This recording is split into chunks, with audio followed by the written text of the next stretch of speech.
Salut tout le monde. Aujourd'hui, je vais vous raconter l'expérience la plus folle que j'ai jamais faite. J'ai littéralement donné le contrôle total de ma vie à une intelligence artificielle pendant 24 heures complètes. Imaginez ne plus avoir à prendre aucune décision pendant une journée entière. Que manger, quand travailler, avec qui parler, quoi regarder. Tout était décidé par un algorithme. Les résultats ont été à la fois fascinants et terrifiants. Certaines choses ont dépassé mes attentes, d'autres m'ont complètement choqué. Mais avant de vous révéler ce qui s'est passé, laissez-moi vous expliquer comment j'ai organisé cette expérience complètement dingue. Pour cette expérience, j'avais besoin d'une IA capable de prendre tout type de décision. J'ai donc testé plusieurs options. ChatGPT, Claude, Gemini et même des IA spécialisées. J'ai finalement opté pour une combinaison de plusieurs IA avec ChatGPT comme chef d'orchestre principal. J'ai créé un prompt ultra détaillé de 2000 mots pour définir les règles du jeu. Les règles étaient simples, l'IA devait optimiser ma journée selon 3 critères, productivité, santé et bonheur. Mais elle avait carte blanche sur les méthodes. J'ai aussi installé des apps de tracking pour que l'IA puisse analyser mes données en temps réel. Sommeil, activité physique, temps d'écran, même mes émotions via une app de mood tracking. Mon expérience a commencé à 6 heures précises. Première surprise, l'IA avait analysé mes cycles de sommeil et m'a réveillé pendant une phase légère, pas avec un réveil classique. À la place de mon café habituel, l'IA m'a prescrit un thé vert matcha avec des vitamines spécifiques. Apparemment, elle avait analysé mes habitudes alimentaires des 30 derniers jours. Ensuite, au lieu de checker mes réseaux sociaux comme d'habitude, l'IA m'a dirigé vers 15 minutes de méditation guidée. J'étais sceptique, mais j'ai obéi aux règles. Le plus troublant, l'IA avait prédit que j'aurais envie de vérifier Instagram en me réveillant. Elle avait raison à 100%. Comment elle savait ça ? Pour le travail, l'IA a complètement révolutionné ma routine. Fini les longues sessions de 4 heures. Elle m'a imposé des blocs de 25 minutes avec des pauses de 5 minutes. Mais le plus impressionnant, c'est qu'elle avait analysé mes pics de concentration historiques.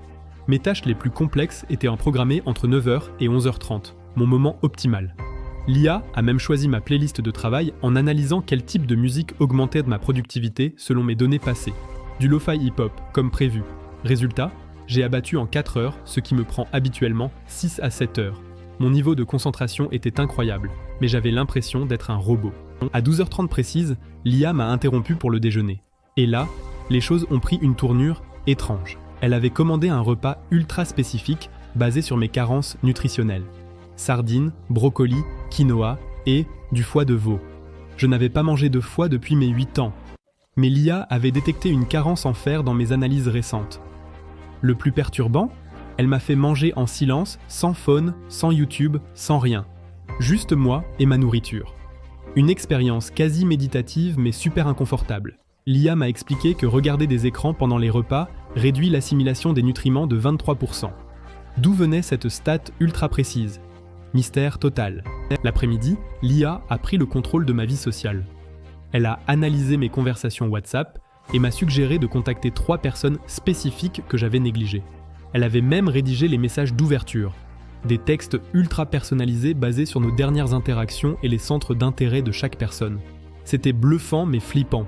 Mon ami Lucas m'a répondu « C'est bizarre, tu écris différemment aujourd'hui ». L'IA avait un style plus optimisé, plus efficace, mais moins moi en quelque sorte. Elle m'a aussi interdit de scroller sur les réseaux sociaux pendant plus de 10 minutes par jour.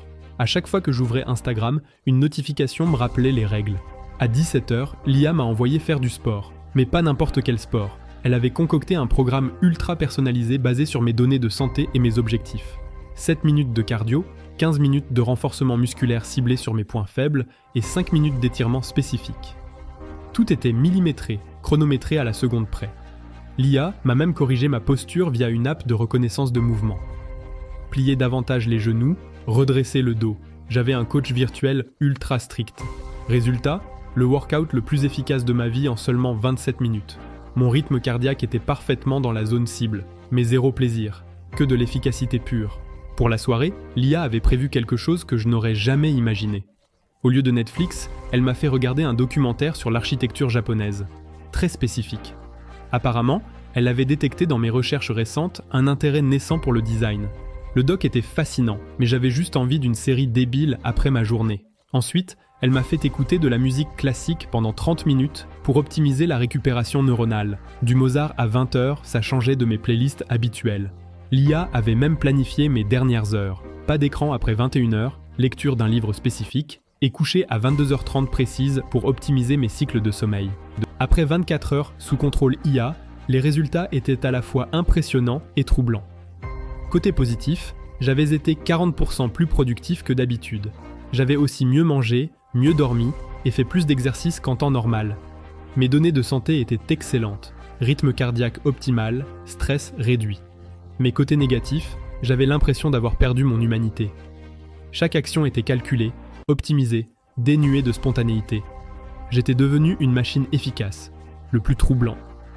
L'IA me connaissait mieux que je ne me connaissais moi-même. Ses prédictions sur mes envies et mes besoins étaient justes à 87%. Elle avait identifié des patterns dans mon comportement que j'ignorais complètement. Par exemple, je suis 23% moins créatif les mardis après 15 heures. Comment elle savait ça? Cette expérience m'a ouvert les yeux sur notre futur proche. D'ici 5 à 10 ans, des IA comme celle-ci pourraient gérer de nombreux aspects de nos vies quotidiennes. Imaginez une IA qui connaît vos biomarqueurs en temps réel, vos patterns émotionnels, vos objectifs de vie. Elle pourrait vous optimiser de manière quasi parfaite. Mais est-ce qu'on veut vraiment d'une vie parfaitement optimisée? Mes erreurs, mes choix irrationnels, mes plaisirs coupables, c'est ça qui me rend humain, non? Le vrai danger, c'est la dépendance. Après 24 heures seulement, j'avais déjà du mal à prendre des décisions simples sans consulter l'IA. C'était effrayant. Alors, est-ce que je recommencerai cette expérience? Honnêtement, c'était fascinant, mais je ne voudrais pas vivre comme ça tous les jours. L'efficacité, oui, mais pas au prix de ma liberté. Par contre, j'ai gardé certaines habitudes que l'IA m'a imposées. Les blocs de travail de 25 minutes, la méditation matinale et moins de réseaux sociaux. Ça, c'était vraiment bénéfique. L'IA peut être un outil incroyable pour nous améliorer, mais elle doit rester un outil, pas un maître.